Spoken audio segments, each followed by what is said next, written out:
Assalamualaikum warahmatullahi wabarakatuh. Pada kesempatan ini saya akan menyampaikan hal terkait dengan dana bagi hasil perkebunan sawit atau DBH sawit. Penjelasan saya ini didasarkan pada peraturan pemerintah nomor 38 tahun 2023. Dalam peraturan pemerintah itu disebutkan bahwa tujuan pengaturan DBH sawit adalah dalam rangka mengurangi ketimpangan fiskal dan eksternalitas yang membawa dampak negatif yang disebabkan kegiatan ekonomi yang terkait dengan sektor perkebunan sawit. Peraturan pemerintah yang saya maksud ditetapkan tanggal 24 Juli tahun 2023. Apa itu DBH sawit? Dana bagi hasil perkebunan sawit atau DBH sawit adalah dana bagi hasil yang dialokasikan berdasarkan persentase atas pendapatan dari biaya keluar dan pungutan ekspor atas kelapa sawit, minyak kelapa sawit mentah, atau produk turunannya.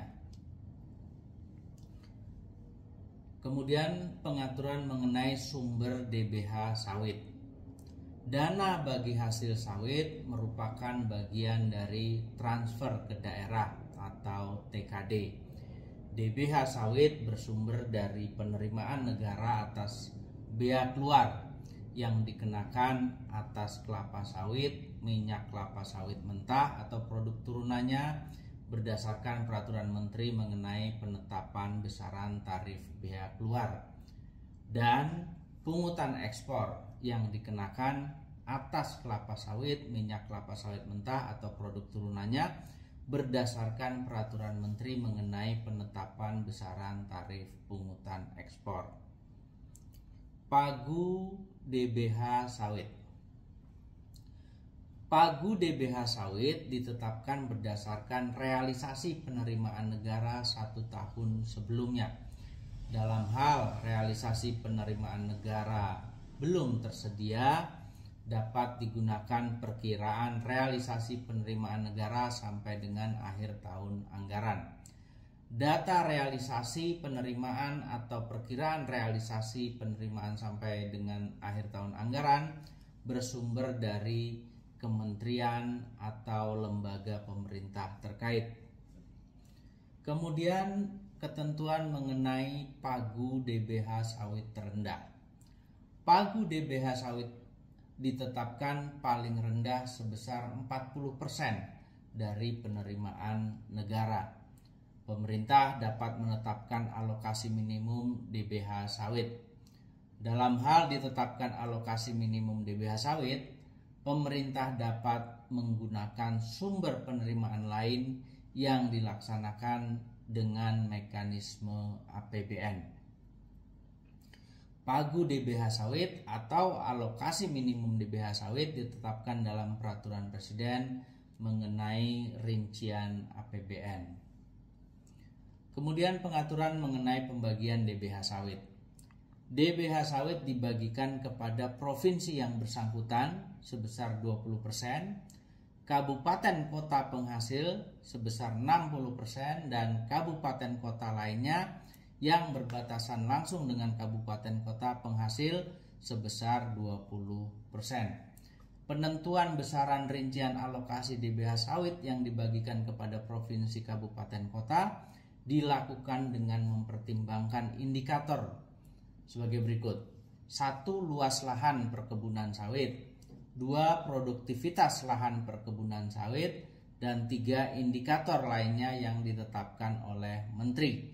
Data indikator tadi bersumber dari kementerian atau lembaga pemerintah terkait. Kemudian pengaturan mengenai alokasi DBH sawit. Alokasi DBH sawit dihitung berdasarkan pembobotan sebagai berikut: 1. 90% berdasarkan persentase bagi hasil dan penetapan daerah penghasil, dan 90% berdasarkan kinerja pemerintah daerah. Kinerja pemerintah daerah yang menjadi dasar penghitungan DBH sawit merupakan kinerja dalam menurunkan tingkat kemiskinan, pembangunan perkebunan kelapa sawit yang berkelanjutan, atau kinerja lainnya. Alokasi DBH sawit berdasarkan kinerja diberikan kepada daerah penerima DBH sawit yang mencapai tingkat kinerja tertentu. Menteri menetapkan indikator kinerja dan tingkat kinerja tertentu.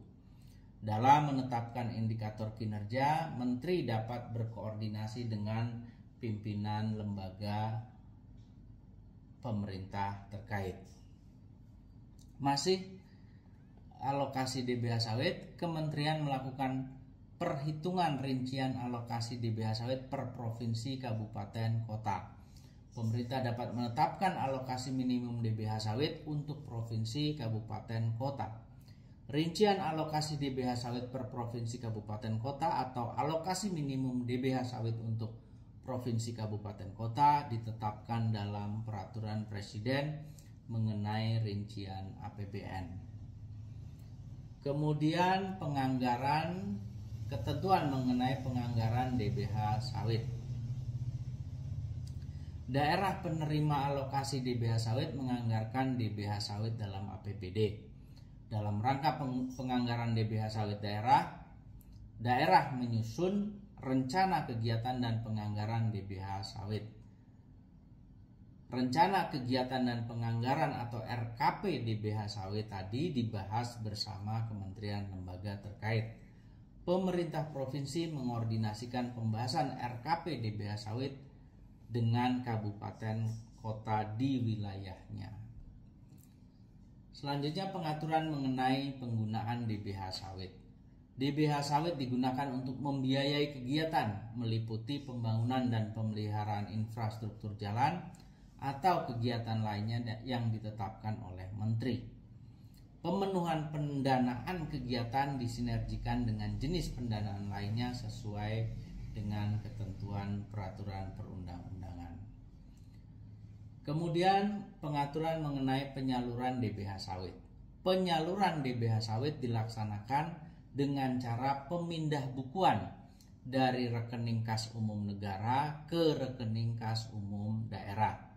Penyaluran DBH sawit dilaksanakan berdasarkan rincian alokasi DBH sawit yang telah ditetapkan dalam peraturan Presiden mengenai rincian APBN.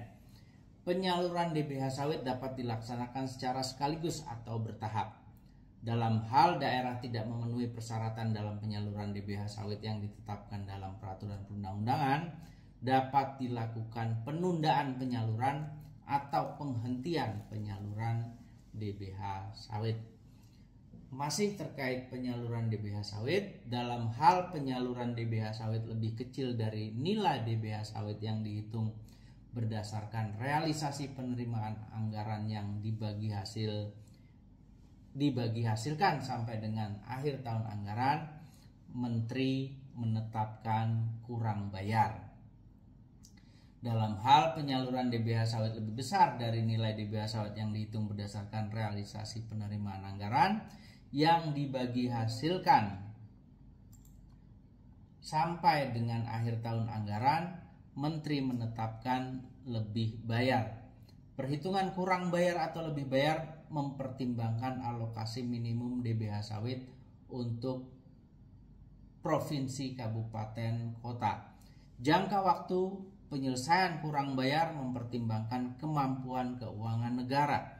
Realisasi penerimaan negara yang dibagi hasilkan dapat memperhitungkan belanja pemerintah yang manfaatnya diterima oleh daerah.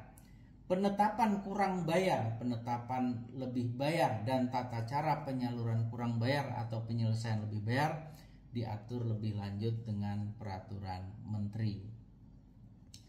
Selanjutnya ketentuan mengenai pelaporan penggunaan DBH sawit.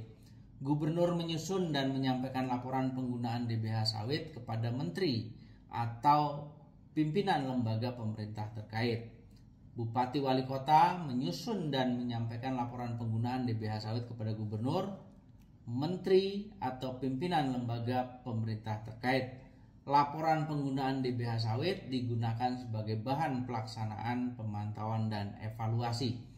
Penyusunan dan penyampaian laporan penggunaan DBH sawit dilaksanakan sesuai dengan ketentuan peraturan perundang-undangan. Kemudian ketentuan mengenai pemantauan dan evaluasi DBH sawit. Gubernur melakukan pemantauan dan evaluasi terhadap alokasi, penggunaan anggaran, pemanfaatan, dan teknis pelaksanaan kegiatan yang didanai dari DBH sawit oleh pemerintah kabupaten kota di wilayahnya. Gubernur menyampaikan hasil pemantauan dan evaluasi serta rekomendasi tindak lanjut kepada menteri atau pimpinan lembaga pemerintah terkait. Kementerian dan lembaga pemerintah melakukan pemantauan dan evaluasi terhadap alokasi, penggunaan anggaran, pemanfaatan, dan teknis pelaksanaan kegiatan yang didanai dari DBH sawit oleh pemerintah provinsi dan kabupaten kota. Menteri atau pimpinan lembaga pemerintah menyampaikan hasil pemantauan dan evaluasi serta rekomendasi tindak lanjut kepada menteri. Sanksi. Berdasarkan hasil pemantauan dan evaluasi serta rekomendasi tindak lanjut, Menteri dapat mengenakan sanksi penundaan atau penghentian penyaluran DBH atas alokasi atau penggunaan DBH sawit yang tidak sesuai dengan peraturan perundang-undangan. Ketentuan mengenai pengalokasian, perencanaan, dan penggunaan penyaluran, pelaporan, pemantauan, dan evaluasi, dan pengenaan sanksi DBH sawit diatur dengan peraturan menteri. Terima kasih, matur kesuwun, hatur nuhun, kamsia, sampai berjumpa dengan saya di video terkait peraturan perundang-undangan selanjutnya. Salam.